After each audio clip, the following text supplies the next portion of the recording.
예수님께서 예루살렘 성전을 나오셔서 기드론 시내를 건너신 후에 감람산으로 올라가셨습니다. 감람산은 예루살렘 성전보다도 약 100여 미터 정도 높은 그런 예루살렘이 한눈에 보이는 그런 최적의 장소입니다. 이곳에 예수님이 아마 앉으시고 제자들도 앉아서 예루살렘을 향하여 바라보게 하셨던 것 같아요. 이때 제자들이 예수님에게 두 가지 질문을 던집니다. 예수님, 방금 전에 예루살렘 성전이 무너지게 된다고 하셨는데 그게 언제나 무너지는 것입니까? 또 두 번째 질문이 있었습니다. 만일에 예루살렘 성전이 무너진다면 우리 이스라엘의 역사가 무너지는 건데, 저들은 그렇게 알고 있었거든요. 이스라엘의 역사가 무너진다면 하나님 나라의 백성들이 무너진 이것은 종말 아닙니까? 그렇다면 종말을 온다는 것인데, 이 종말이 온다면 어떤 징조들이 우리의 삶 가운데 일어나게 되는 것입니까? 그래서 두 가지 질문을 했어요. 여기에 대하여 예수님의 답변이 오늘 읽은 마태복음 23장 3절 이하에서부터 마태복음 25장 46절까지 두 장에 걸쳐서 기록되고 있습니다. 이 내용을 우리는 주님의 공생의 기간 동안에 마지막 하신 설교다. 그래서 많은 학자들이 요 두 장을 감람산 강화다, 감람산 설교다 이렇게 얘기를 하시는데, 감람산 설교는요 종말론에 대한 이야기입니다. 예수님이 이 세상을 마지막으로 떠나시기 전에 남겨주신 설교가 뭐냐면 종말론에 관한 거예요. 이 세상의 끝이 어떻게 되느냐, 이것을 제대로 알아야만 우리가 이 세상에서 제대로 살아갈 수 있다는 거예요. 그래서 종말론은 굉장히 중요한 부분입니다. 그래서 오늘 읽은 이 본문부터 시작해서 25장 46절까지 이 종말론에 대한 이야기를 앞으로 수주에 걸쳐서 여러분들과 한번 살펴보려고 합니다. 종말론을 이해하려면은요, 성경에 나오는 종말에 대한 이 여러 가지 기록들을 제대로 알려면 우리가 출발하기 전에 한 가지 준비를 하고 출발을 해야 합니다. 그게 바로 뭐냐면 종말론을 바라볼 수 있는 이 눈입니다. 종말론을 우리가 과연 어떻게 바라볼 것인가, 이 생각의 틀이 지금 준비되어야 돼요. 그게 바로 뭔가, 유명한 신학자인 헤르만 리더브스라고 하는 유명한 신약 학자가 있으십니다. 그분이 자신의 삶에 아주 역작을 하나 만드셨는데요, The Coming of the Kingdom이라고 하는 왕국의 도래, 하나님 나라의 도래라고 하는 이 책을 쓰셨어요. 거기서 가르쳐 주신 아주 중요한 한 가지 인사이트가 뭐냐면, 종말론, 성경에 나오는 종말론을 이해할 때는요 반드시 요 눈이 필요하다. 그게 바로 뭐냐면 더블 비전이다 라는 이야기를 합니다. 더블 비전, 그게 뭐예요? 이중적인 눈이다. 그게 바로 뭐냐면 가까이서 보는 눈과 멀리서 보는 이 두 가지의 눈이 필요하다라고 얘기를 하고 있습니다. 이것을 우리가 조금 쉽게 이해하려면 제가 이런 예를 들 수 있을 것 같아요. 우리가 미술관에서 그림을 이제 감상한다고 한번 해보겠습니다. 그림을 감상할 때 여러분들은 어떻게 해야 합니까? 저도 이게 배운 건데요. 미술을 감상할 때는요, 가까이 가서 일단은 먼저 보랍니다. 그러면 가까이 가서 볼 때는 어떻게 돼요? 그 작가의 그림을 만들어낸 이 터치와 또 기법이라든지 그 색을 사용한 그 능력이라든지 이런 것들이 이제 가까이서 보니까 보이더라고요. 그런데 이것만 가지고는 그림을 다 파악을 못하는 거예요. 그래서 가까이 보지만 어떻게 또 봐야 되냐면 멀리 떨어져서 보라고 합니다. 멀리서 떨어져서 보면 이 아주 디테일한 어떤 기법이나 작가의 어떤 터치, 이런 것을, 기술을 넘어서서 그 작가가 가슴속에 담아서 이 그림에 실으려고 했던 그 자신의 생각이나 사상이나 철학들이 전체 그림을 보면서 이제 느껴지기를 시작한다는 겁니다. 이 정도 미술을 볼 수 있으면 그분은 굉장한 수준 아니겠어요? 예. 근데 우리가 이제 그렇게 이제 미술을 보기를 힘쓴다면 아주 자세한 부분을 볼 수 있는 것뿐만 아니라 멀리서 전체적인 그림의 철학과 사상도 우리가 볼 수 있다. 이것이 잘 이해가 안 되시는 분은 영화의 이야기를 하나 해드릴까요? 영화를 볼 때 어떤 분들은 영화 시간을 잘못 맞춰가지고 한 30분 지난 다음에 중간에 들어가는 분이 있어요. 그런 분들은 영화의 주제를 알까요, 모를까요? 이게 도대체 이 장면이 왜 여기서 나왔는지 알 길이 없습니다. 그러나 처음부터 시간을 맞춰서 딱 영화를 보면서 마지막 끝까지 그 영화를 보고 나면 어떻게 되죠? 아, 이 영화를 통하여 무엇을 전달하려고 하는지 그때서 이해가 됩니다. 종말론을 대하는 자세도 이와 같습니다.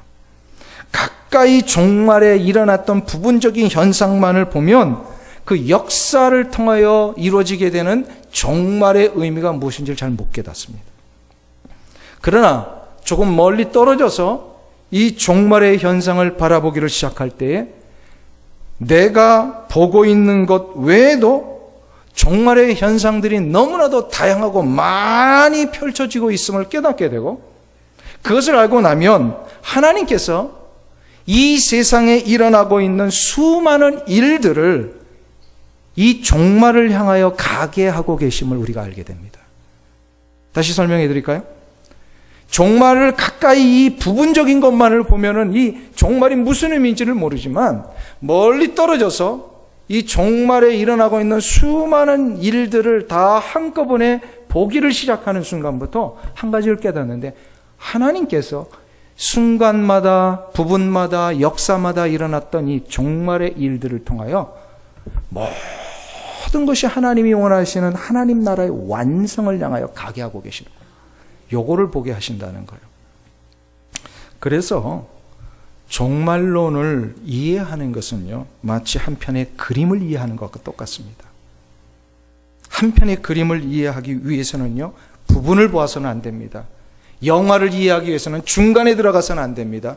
처음부터 끝까지 모든 것을 볼 수 있어야 합니다. 만일에 이렇게 보지 못하잖아요, 종말론을.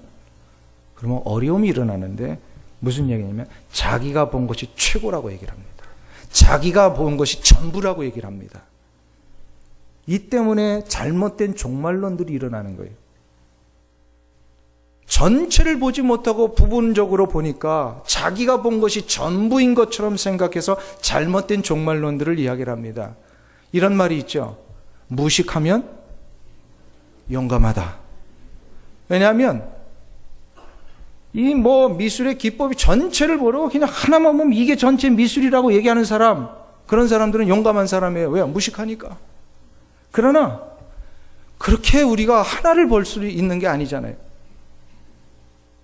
그래서 무식한 사람들은 뭐가 커요? 목소리가 큽니다. 목소리가 크니까 굉장히 강하게 강조를 해요. 근데 강하게 강조를 하면 거짓이고 잘못됐는데도 불구하고 사람들은요, 그럴 수도 있겠구나 하면서 넘어가는 경우가 많아요. 그래서 잘못된 종말론을 주장하는 사람들은 뭐가 크다? 목소리가 커요. 굉장히 확신을 가지고 해요. 근데 이보다 이렇게 어리석은 일이 어디 있어요? 성경을 우리가 어느 누구가 다 100% 완전히 이해하고 얘기할 수 있는 사람이 어디 있어요? 우리는 한 가지를 그냥 깨닫는 거예요. 이 종말의 현상을 통하여 뭘 보게 하시는 거예요? 하나님이 이 현상도 앞으로 이루실 하나님 나라의 완성을 위하여 가게 하고 계시는구나. 그래서 성경은 종말을 이것이다 저것이다라고 분명히 가르쳐 주지 않고 있습니다. 이것을 예수님이 제자들에게 마지막으로 이 능력을 갖게 해 주시려고요, 감람산으로 올라가게 하신 거예요. 감람산을 올라가셔서요, 의도적으로 제자들을 앉히셨던 것 같아요. 그리고 앉으니까 어떻게 됩니까? 예루살렘 성과 그 모든 예루살렘이 한꺼번에 보이는 거예요. 이때 제자들이 이것을 보면서 궁금해지잖아요. 저 성전이 무너진다고 하셨는데 과연 이게 언제 무너지는 겁니까? 또 성전이 무너진다면 세상에 종말이 오는 건데 그럼 종말에 일어날 징조들은 무엇입니까? 그게 오늘 읽었던 24장 3절의 내용입니다. 한번 보세요. 24장 3절. 같이 한 목소리 읽습니다. 예수께서 감람산 위에 앉으셨을 때에 제자들이 종용이 와서 가로되 우리에게 이르소서 어느 때에 이런 일이 있겠사오며 또 주의 임하심과 세상 끝에는 무슨 징조가 있사오리까. 아멘. 예수님이 제자들을 종말론을 가르쳐 주시려고 이제 마지막 설교를 하실 때 왜 감람산에 올라가셨을까요? 또 다른 산들도 많이 있고 언덕도 많이 있었는데 왜 감람산으로 올라가게 하셨을까요? 그것은 이스라엘 백성들이 전통적으로 생각했던 한 가지 확신 때문이었습니다. 스가랴서 14장 4절에 의하면 이스라엘 사람들은 종말에 메시아께서 재림을 하신다면 이 감람산으로 오실 것이다 라고 믿고 있었습니다. 그래서 감람산 하면 그냥 올리브산이잖아요. 이 올리브산이 단순히 그냥 올리브가 잘 자라는 그런 정도의 산이 아니라 이것은 이스라엘 백성들의 영적인 의미가 있었어요. 아, 종말과 관계된 산이구나. 감람산은 스가랴서 14장 4절 나중에 한번 찾아보세요. 종말과 관계된 산이구나. 예수님의 메시아의 재림은 이곳에서 이루어지는구나. 이렇게 알고 있어요. 그래서 예수님이 일부러 이 감람산 곧 이 종말론과 자꾸 연관 짓고 있던 이스라엘 백성들, 특별히 제자들도 그렇게 알고 있었으니까 저들에게 이 문제를 제대로 가르쳐 줘야 되겠다.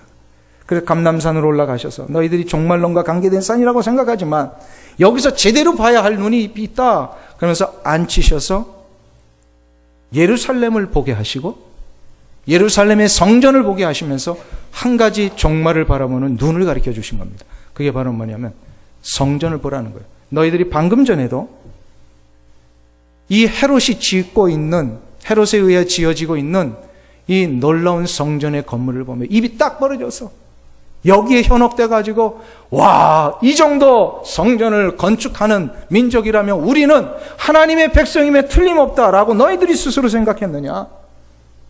근데 멀리서 한번 보라는 거예요.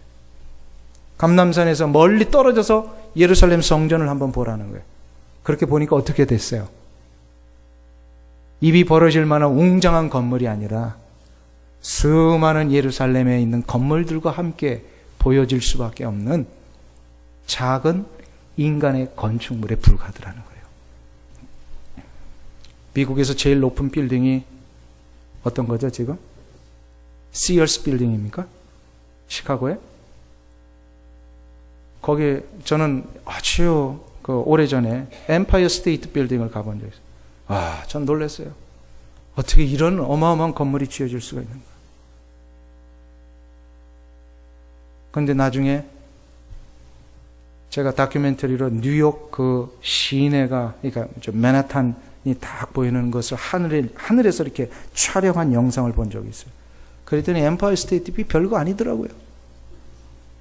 어마어마한 건물들이 얼마나 많은데 가까이서 보니까 웅장하고 입이 딱 벌어질 정도로 정말로 여기에 현혹되었는데 멀리서 보니까 아무것도 아니에요. 예루살렘의 성전을 바로 눈앞에서 바라볼 때는 너무나도 황홀하고 이거 어마어마한 건물이라고 생각했는데 감람산에서 보니까 아무것도 아니더라고요. 지금도 한번 가보세요. 예루살렘 성전에 그 자리에 지금 그 힌두교 사원, 이슬람 사원이 세워져 있어요. 이슬람 사원은 얼마나 그 멋지게 지어놨는지요. 어마어마한 황금으로 이걸 입혔어요. 수백만 불 들여가지고요. 요르단에서 돈을 댔어요. 그 돈을. 그래서 그 지붕 이렇게 돔 있잖아요. 돔. 이걸 진짜 황금으로 입혔어요. 그거 보면 어마어마합니다. 근데 감람산에서 멀리 보니까 저거 떼다가 가난한 사람들 좀 나눠준지 저걸 저기다가 입혔는가 이런 마음이 들더라고요. 가까이서 보는 것과 멀리서 보는 것이 이렇게 다릅니다. 즉 무슨 뜻이냐면요, 예루살렘 성전이라고 하는 이 건물을 제대로 평가하고 이해하기 위해서는 감람산이 필요하더라는 거예요. 마찬가지로 우리 개인의 역사와 우리 이 세상에서의 종말을 보기 위해서는요, 제대로 보기 위해서는 감람산 위에서 봐야 합니다. 전체를 보는 것이 필요하다는 거예요. 그래서 예수님이 이거를 가르쳐 주시기 위해서 감람산을 하나의 시청각 도구로 사용하신 거예요. 즉 영적인 장소요, 무엇인가를 바라볼 수 있는 준거 틀로서 감람산들이 다 준비되어야 된다는 거예요. 우리 주위에 보면은요, 종말론을 받아들이는 이 과정 속에 어떤 분들은 이 종말론 때문에 힘들어하는 분이 계시고요. 이 종말론 잘못 받아들여서 가정에 어려움이 일어나고 교회를 떠나는 분들이 있고, 교회를 떠나는 정도가 아니라 그냥 아예 신앙마저 잃어버리는 분들도 보게 됩니다. 왜 이런 일들이 일어나는지 아세요? 이 땅에 임할 하나님 나라의 완성, 곧 이 종말을 감람산에서 바라보지 못했기 때문에 그렇습니다. 자꾸 그 앞에서만 보았기 때문에. 그 비근한 예로 혹시 한국에 1992년도에 이전에 사셨던 분들은 한국 사회를 완전히 이렇게 발칵 뒤집어 놓았던 종말론 한 현상을 이해하실 것입니다. 1992년도에 그것도 10월에 예수님께서 재림하신다고 이거를 주장하며 선동을 했던 이장님이라는 사람 아시죠? 예수님이 틀림없이 1992년도 10월에 재림하시기 때문에 이 다가올 미래를 대비하라. 그래서 그가 만든 단체 이름이 다미 선교회입니다. 선교라는 이름 붙인다고 다 이게 옳은 게 아니에요. 다가올 미래를 대비하라. 그래서 1992년 10월에 예수님 오신다는 이것 때문에 사람들이 막 불안에 떨고 그래서 막 이렇게 현혹시키니까 어떻게 해요? 다가올 미래를 대비하려면 어떻게 해야 돼요? 종말이 당장 오는데 지금 살고 있던 거 다 처분해야 될 거 아니에요? 그래가지고 집도 다 처분하고 재산도 다 처분하고 이것을 다 다미 선교에다 바치고. 근데 정작 이장님이라는 사람은 그 바친 돈 가지고 100억이 넘는 건물을 사고. 이상하지 않아요? 자기도 다 준비해야 되는데 왜 자기는 건물을 지금 준비하고 있냔 말이에요. 왜 그런지 아세요? 잘못된 종말론을 주장하는 것은 사단의 역사입니다. 사단의 역사는 영적인 문제입니다. 영적으로 혼미해지면 이렇게 다 돼버려요. 결국 이장님이란 사람 한 사람이 사단에게 넘어지니까 그가 주장하는 것이 어떻다 그랬어요? 하나만 보면 그게 전부라고 생각하고 강하게 주장을 합니다. 무식은 용감하다 그랬어요. 너무 무식한 종말론자였어요. 그러니까 용감하게 얘기를 해서 거기에 용감하게 얘기하고 강하게 얘기하면 다 넘어갑니다. 근데 여기에 사단의 영적인 공격이 일어나니까 무식하고 못 배운 사람들이 거기에 넘어간 게 아니에요. 똑똑한 사람들이 다 넘어갔어요. 대학의 교수들이 넘어갔고요. 사회 저명한 인사들이 다 넘어갔습니다. 인류 대학을 나온 사람들, 특별히 그 부인들이요. 이 종말론에 현혹돼서 가출하고 가정도 돌보지 아니하고 일상생활과는 동떨어진 곳에 가서 집단 생활을 하고 도덕적으로, 윤리적으로, 사회적으로 얼마나 많은 혼란을 일으켰는지 모릅니다. 저는 아직도 이해가 안 돼요. 1992년 10월이라는 이 단어가, 이 구체적인 숫자가 어디서 나왔느냐 이 말이에요. 개인적으로 알아보니까 자기가 그 계시를 받았다 그래요. 분명한 사실은 그런 숫자를 언급하는 것 자체가 종말론을 감람산에서 보지 못한 증거입니다. 성경은 어느 곳에서도 종말의 때를 숫자로 가르쳐 주신 적이 없습니다. 성경에 나오는 모든 종말론은, 종말에 대한 이야기는 상징과 묵시적인 표현으로 다 기록되어 있어요. 이단들의 공통점이 뭐냐면 종말을 구체적으로 명시한다는 사실입니다.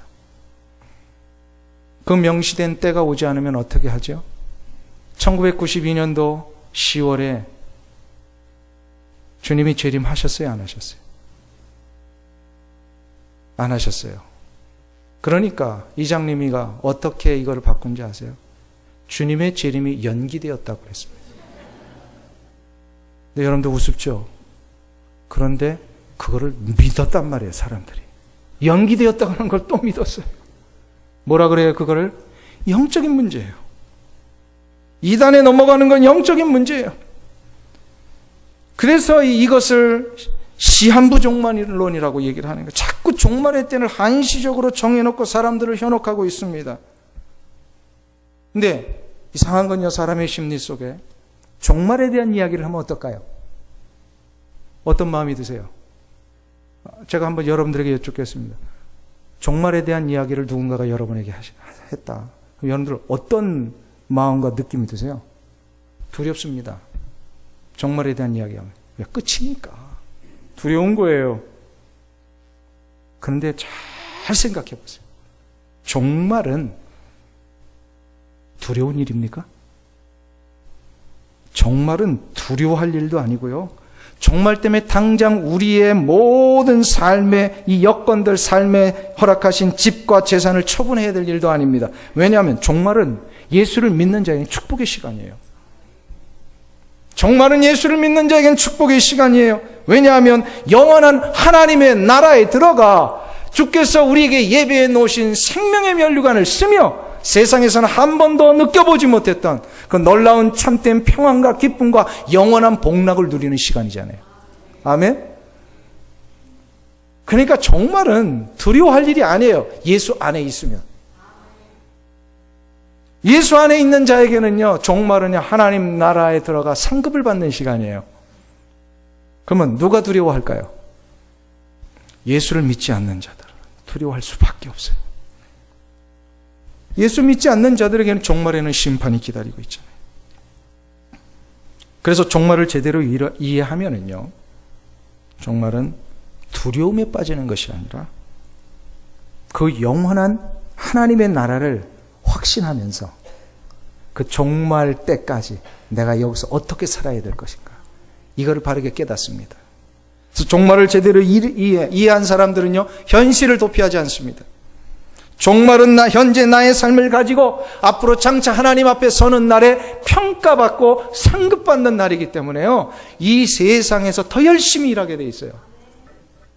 그러므로 종말을 이해하면 가정을 버리는 것이 아니라 가정에 더 충실하게 돼 있어요.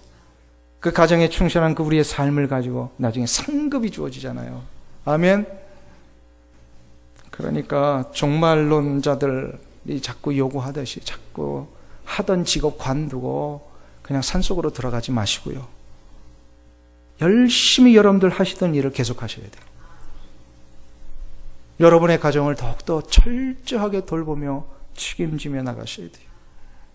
이것이 되기 위해서는요, 나의 인생을 감람산 위에서 볼 줄 알아야 합니다. 나의 가정과 나의 일터와 우리의 교회와 이 민족과 이 땅을 감람산 위에서 바라보며 과연 이 현실을 왜 주셨는가를 한 번쯤 멈춰서서 생각해 봐야 돼요. 내가 지금 어디에 와 있는가? 나는 지금 무엇을 위해 살고 있는가? 그리고 앞으로 남은 나의 삶은 앞으로 어떻게 살아야 되는가? 이것을 생각해 볼 수 있어야 돼요. 종말론을 위해서는. 이게 바로 감람산 위에 서는 거예요. 이게 되면 종말을 맞이할 준비가 되어 있는 사람입니다. 한번 제가 여러분에게 여쭙고 싶습니다. 사랑하는 성도님 여러분, 여러분은 종말을 맞이할 준비가 되어 계십니까? 자신이 없는 분들은 아멘 안 하신 거예요. 종말을 맞이할 준비가 되셨어요? 아멘. 그럼 다시 여쭙겠습니다. 당장 내일 종말이 오기를 원하시는 분 손 한번 들어보세요. 아멘 하신 분들 왜 손 안 드세요? 당장 내일이라도 종말이 올 때 우리는 기꺼이 그 종말을 맞이할 준비가 되어 있는가? 왜요? 종말이 무엇인지를 우리는 아니까. 종말이 우리는 무엇인지를 아는 거예요. 종말은 두 가지 의미가 있죠. 개인의 종말이 있고 역사의 종말이 있어요. 개인의 종말이라는 것은 뭐죠? 나 개인의 죽음입니다. 내 인생이 끝나는 겁니다. 역사의 종말은 뭐죠? 예수 그리스도의 재림이십니다. 예수 안에 있는 자는 죽음 이후에 영원한 천국에 거할 것이요, 예수님의 재림의 때에 나의 이 몸이 부활하여 영혼과 결합해서 완전한 승리의 선언을 받을 것입니다. 그러나 예수 안에 없는 자는 죽음 이후에 영원한 고통의 나라에서, 곧 지옥에서 신음할 것이요, 재림 후에는 그런 사람들도 어떻게 되죠? 육체가 부활하지만 그 부활한 영과 육이 하나 되어서 영원한 지옥에서 영원토록 고통을 당하게 됩니다. 그러니까 예수 그리스도 안에 있는 자는요, 이 종말을 두려워할 이유가 없어요. 그런데 이것은 죽음 이후에 결정되는 게 아니에요. 죽기 전에 우리가 이 세상을 사는 동안에 결정되게 되어 있습니다. 다시 말해서 육체의 생명이 아직도 보존되어 있는 이 세상을 사는 동안에 죽음 이후에, 종말 이후에 얻게 될 우리의 모든 두 가지의 방향이 결정된다는 거예요. 그렇기 때문에 종말을 제대로 이해하고 종말을 준비한 사람들은요, 이 세상에서의 삶의 자세가 다릅니다. 영원히 없어질 것을 위하여 투자하며 살지 아니하고요, 없어지지 아니할 영원한 것을 위해 투자하며 사는 것, 이게 바로 종말론적인 삶입니다. 사랑하는 성도님 여러분, 종말론적인 삶을 사시는 이 은혜가 있기를 축원합니다. 자, 그러면 마지막 하나만 더 살펴볼게요. 어떻게 해야 종말론적인 삶을 살 수 있습니까? 어떻게 해야 우리가 감람산 위에서 우리 인생을 제대로 볼 수 있을까? 감람산이 뭘까요? 실은 이 본문을 제가 준비하면서 이제 설교를 어떻게 이 감람산을 잘 설명해 드릴 수 있을까 좀 고민을 했었어요. 근데 실은 어저께 오전까지 그 고민이 해결이 되지 않았어요. 이 감람산을 어떻게 설명을 하면 좋을까? 그러다가 오후에 제가 한 다큐멘터리를 보면서 거기서 해답을 찾았어요. 한 선교사님, 그러니까 조선시대에 우리 조선 땅에 오신 선교사님에 대한 다큐멘터리거든요. 26살의 꽃다운 나이에 이 조선에 가난하고 소외된 그 사람들에게 복음을 전하고 저들을 회복시켜 주시기 위하여서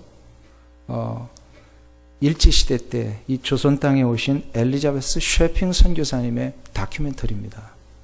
이 다큐멘터리가 요즘 미국에서 영화로 상영되고 있다며요. 저는 그 영화는 보질 못했어요. 그렇지만 그 이전에도 그 다큐멘터리가 아주 짧게 이렇게 여러 개가 나온 적이 있어요.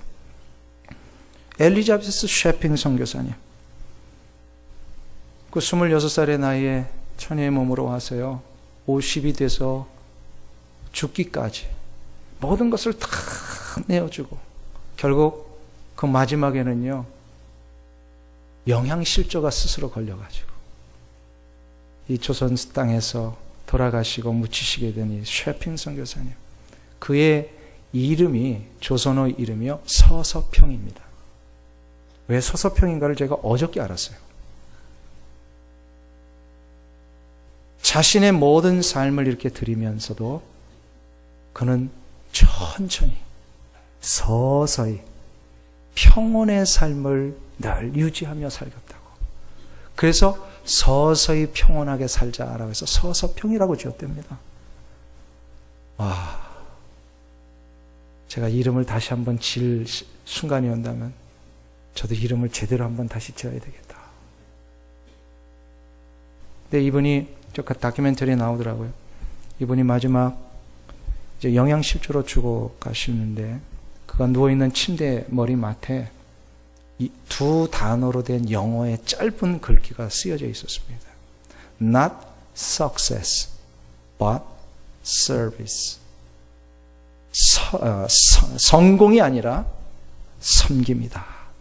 이 두 단어를 머릿속에 늘 새기면서 30년 이상을 조선의 그 가난하고 소외된 여인들을 위하여, 어린아이들을 위하여 모든 것을 내어주시고 이 땅을 떠나가신 우리 서서평 선교사님, 제가 그 다큐멘터리를 보면서 참 가슴이 뭉클하는데 그 서서평 선교사님의 그 장면이 나올 때에 음악이 하나 백그라운드로 있었어요. 이게 한국 복음성 작가 고형원이라는 분이 만드신 복음성인데요. 그 복음성이 그 장면 속에서 백그라운드로 계속해서 울려 퍼집니다. 그 찬양이 뭐냐면 이거예요. 여러분들 잘 아시는 거예요. 오직 주의 사랑에 매여 내 영 기뻐 노래합니다. 이 소망의 언덕 기쁨의 땅에서 주께 사랑드립니다. 그 헐벗고 굶주리고 전염병이 창궐했던 그 조선 땅이 자기에게는 기쁨의 땅이었대요. 이게 오버랩 되면서요, 제가 그때 해답을 찾았어요. 아, 이게 감람산이구나. 자기 자신을 구원하셔서 부르셔서 자신의 인생이 앞으로 어떻게 되어야 될지를 보여주셨던 그 예수 그리스도의 구속의 은총과 사랑이 서서평 선교사님에게는 감람산이었어요. 그 사랑 위에 서서 보니까 자기가 왜 구원받았는지를 알게 되었고, 구원받은 자기 같은 인생을 앞으로 하나님은 어떻게 살기를 원하시는지를 그가 아는 거예요. 그렇구나. 감람산은 우리 주 예수 그리스도의 구속의 은총과 사랑이구나. 예수 그리스도의 구속의 은총과 사랑 위에 설 수 있기만 한다면 우리는 왜 내가 이렇게 구원받았는지, 앞으로 내가 무엇을 위해 살아야 되는지를 비로소 보게 되는 것입니다. 사랑하는 성도님 여러분, 이 감람산 위에 한 번쯤 서시는 은혜가 있기를 축원합니다. 왜 하나님은 여러분을 구원하셨고 구원하신 여러분을 이 시간까지 인도하셨는지를 다시 한번 서서 한 번쯤 생각해 보셔야 합니다. 그리고 남은 생에 나는 무엇을 위해 살 것인가? 그냥 이대로 있다가 즐기다가 그냥 여행이나 다니다가 그렇게 사는 것이 아니라 내 인생을 부르신 하나님의 목적 앞에 한 번쯤은 그것을 위하여 순종하며 내 생애를 맞이하겠습니다. 이것이 바로 감람산 위에 서는 자의 마땅한 모습이라고 저는 믿습니다. 사랑하는 성도님 여러분, 여러분을 우리 주 예수 그리스도께서 구원해 주셨습니다. 이것 위에 서 보지 않으면 우리의 인생은 무의미해질 것 같아요. 이것 때문에 내가 서 있고, 이것 때문에 내가 저 하나님의 나라를 향하여 지금 열심히 땀을 흘려 일을 하고 있는, 그때 여러분의 직장은 의미가 있어요. 그것을 깨달은 이유 때문에 여러분들의 가정은 종말론적인 삶을 사는 가정이 될 것입니다. 사랑하는 성도님 여러분, 종말론적인 삶을 사시기를 축원합니다. 그리스도의 사랑 위에 서서 여러분의 인생을 보시고 가정을 보시고 일터를 보십시오. 그 모든 것들이 종말론적인 삶으로 진행될 줄로 믿습니다. 이 은혜가 여러분들 가운데 일어나시기를 축원합니다. 그런 의미에서 우리 이 찬양을 좀 같이 한번 부르실까요? 기쁨으로 찬양 366장 오직 주의 사랑에 매여 내 영 기뻐 노래합니다. 우리가 같이 한번 부르겠습니다.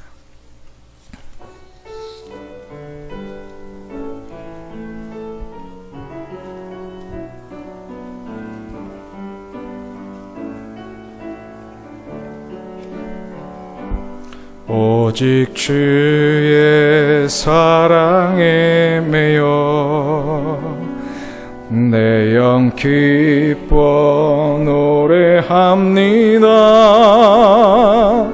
이 소망의 언덕 기쁨의 땅에서 주께 사랑드립니다. 오직 주의 임재 안에 갇혀 내 영 기뻐 찬양합니다. 이 소명의 언덕 거룩한 땅에서 주께 경배드립니다. 주께서 주신 모든 은혜 나는 말할 수 없네. 내 영혼 즐거이 주 따르렵니다. 주께 내 삶 드림. 주께서 주신 모든 은혜, 주께서 주신 모든 은혜 나는 말할 수 없네. 내 영혼 즐거이 주 따르렵니다. 주께 내 삶 드립니다. 이 시간 우리 눈을 감고 한번 결단하며 기도하는 시간 갖겠습니다. 한 번쯤 이 시간만큼이라도 나를 구원하신 예수 그리스도의 구속의 은총과 사랑 위에 한번 서보시기를 간절히 부탁드립니다. 그리하여 여러분의 과거를 보시고 나를 왜 구원하셨는지를 생각하며 지금까지 나는 무엇을 위해 달려왔는지를 되돌아보고 그 구속의 은총과 사랑 위에 앞으로 나는 어떤 삶을 살아야 할 것인가 한번 돌아보시고 조명하고 여러분의 가슴 속에 주시는 하나님의 귀한 그 음성으로 마음에 주시는 결단들을 함께 올려드리는 그런 시간이 됐으면 좋겠습니다. 이 시간 우리 다 함께 기도하며 주의 사랑에 매여 그 구속의 은총에 서보겠습니다. 한번 결단하며 나가겠습니다.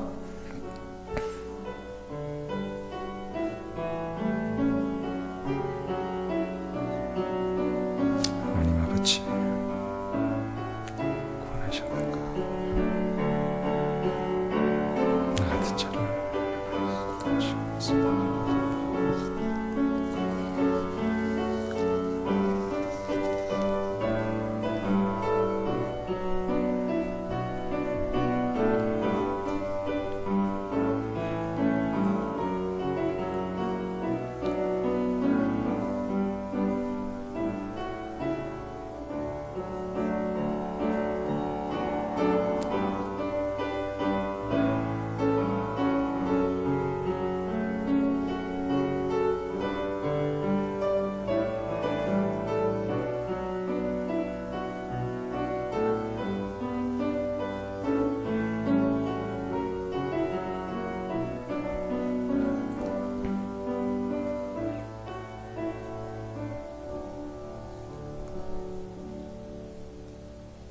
하나님 이 시간 나를 구원하신 예수 그리스도의 은총과 그 사랑 위에 다시 한번 서기를 원합니다.